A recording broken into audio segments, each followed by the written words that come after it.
Everyone, আজকে Friday. আম্মু আমাদের জন্য অনেক স্পেশাল জিনিস রান্না করেছে। এটা সাদা পোলাও, এটা মাছ ভাজা, এটা মেবি সরপুঁটি মাছ হবে, এটা চ্যাপা শুটকি ভর্তা, এবং এটা ডিম দিয়ে আলু দিয়ে কোরমা। এখন আমি আমার বরকে খেতে দিব। এখন ও কি বলে দেখা যাক।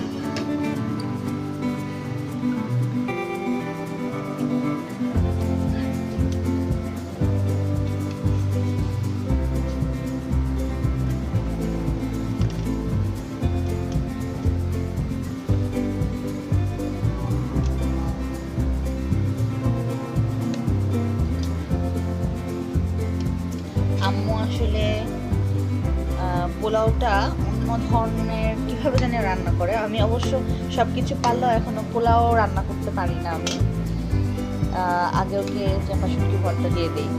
পোলাওয়ের সাথে শুটকি ভর্তা কিন্তু আসলে অনেক মজা লাগে। এদিকে আসো, একটা মাছ ভাজা দিয়ে দিই।